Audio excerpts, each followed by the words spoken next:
सोचो एक ऐसा कोर्टरूम सीन जहां सवाल सिर्फ इतना नहीं है कि ईडी सही है या सीएम ममता बनर्जी, बल्कि सवाल ये है कि अगर इन्वेस्टिगेशन के दौरान किसी सेंट्रल एजेंसी के ऑफिसर्स को अलिजिडली रोका जाए, उनके काम में दखल दिया जाए और फिर उनको बोला जाए कि जाओ उसी स्टेट मशीनरी के पास कंप्लेन करो जिसके खिलाफ तुम एलिगेशन लगा रहे हो, तो क्या ये जस्टिस का सिस्टम है या एक कॉन्स्टिट्यूशनल डेड एंड? और शायद इसीलिए सुप्रीम कोर्ट का टोन इस हियरिंग में अनयूजुअली डायरेक्ट था। Hello law lovers and justice seekers, welcome to Law Chakra. हम आपके लिए लेकर आए हैं कुछ बहुत ही exclusive. Introducing Law Chakra prime membership, जो आपको देगा exclusive access like never before. बनिए लॉ चक्रा की प्राइम मेंबर और अनलॉक कीजिए full potential of legal knowledge. अभी ज्वाइन कीजिए। अब जब इलेक्शन का पॉइंट उठाया गया तो बेंच ने सीधा कह दिया कि we don't want to be party to election, we don't want to be party to any crime also, we know the timing of the court, we know the timing of the decision. इस एक line में court ने दो चीजें clear कर दी। पहले कि judiciary अपने कैलेंडर को पॉलिटिकल टाइमिंग से डिक्टेट नहीं होने देगी। दूसरा, अगर कोई सीरियस एलिगेशन है तो उसे इलेक्शन के नाम पर साइड में नहीं रखा जा सकता। मतलब सुप्रीम कोर्ट ये मैसेज दे रही है कि ना वो इलेक्शन पॉलिटिक्स का हिस्सा बनेगी, ना अलेज्ड क्रिमिनलिटी को इग्नोर करेगी। इस पूरे केस का सबसे एक्सप्लोसिव पार्ट ये है कि सुप्रीम कोर्ट बार बार डिस्कशन को एक डीपर कॉन्स्टिट्यूशनल पॉइंट पर ले गई है, ईडी एज एन इंस्टीट्यूशन से हटकर ईडी के इंडिविजुअल ऑफिसर्स पर। कोर्ट ने डायरेक्टली पूछा भी कि क्या ईडी का ऑफिसर बनने के बाद सिटीजन रहना बंद कर देता है?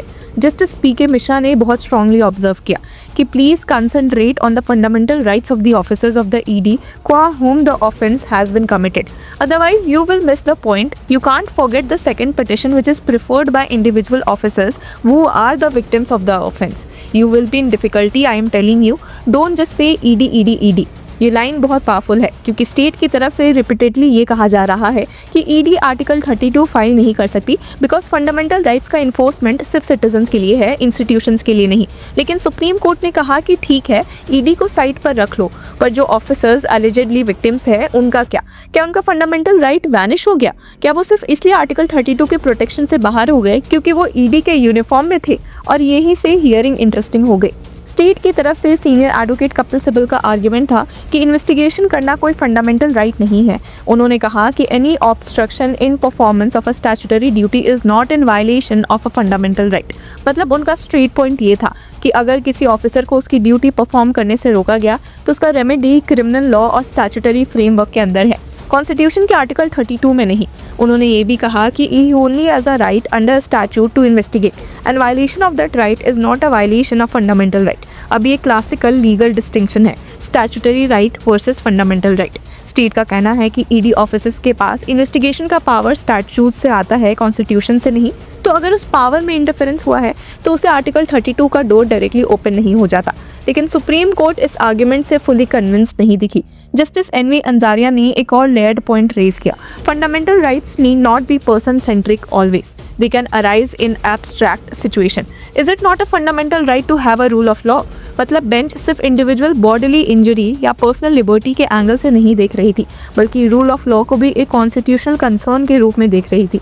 और ऑनेस्टली यही इस केस को नॉर्मल क्रिमिनल ऑब्स्ट्रक्शन मैटर से बड़ा बना देता है। कोर्ट शायद ये टेस्ट कर रही है कि जब स्टेट पावर और सेंट्रल इन्वेस्टिगेशन पावर कोलाइड करे और अलेज्ड ऑब्स्ट्रक्शन खुद पॉलिटिकल एग्जीक्यूटिव से लिंक्ड हो, तब क्या कॉन्स्टिट्यूशनल कोर्ट को इंटरवेन करना चाहिए? फिर सीएम ममता बनर्जी की तरफ से सीनियर एडवोकेट कल्याण बंदोपाध्याय ने ये लाइन दी कि ऑफिसर्स कोई स्पेशल क्लास नहीं है, in the eyes of law no one is privileged. यानी उनका कहना था कि अगर ईडी ऑफिसर होने से किसी को एक्स्ट्रा कॉन्स्टिट्यूशनल लैडर मिलती है तो वो गलत है। कोर्ट ने इसका भी डायरेक्ट आंसर दिया by reframing the question privilege का नहीं था, क्वेश्चन सिटीजनशिप का था। जस्टिस पीके मिश्रा ने पूछा, will officer of ED cease to become citizen of India merely because they are officers of ED? They can be punched and done away with any wrong. Can they not come under Article 32? ये line simple language में एक बहुत बड़ा legal point समझा देती है। Court कह रही है कि ऑफिसर को कोई स्पेशल राइट नहीं चाहिए, बस ये तो बताओ कि ऑर्डिनरी सिटीजन वाला प्रोटेक्शन भी उसके पास है या नहीं। अब इलेक्शन वाली लाइन पर थोड़ा और रुकना जरूरी है क्योंकि ये बहुत हेडलाइन वर्दी मोमेंट था। जब हियरिंग पोस्टपोन करने का सजेशन आया upcoming West Bengal assembly elections के कंटेक्स्ट में, तो कोर्ट ने इंस्टेंटली उसको रिजेक्ट किया। We don't want to be party to election, we don't want to be party to any crime also. इसका मतलब ये नहीं था कि कोर्ट पॉलिटिक्स को इग्नोर कर रही है, बल्कि अपोजिट।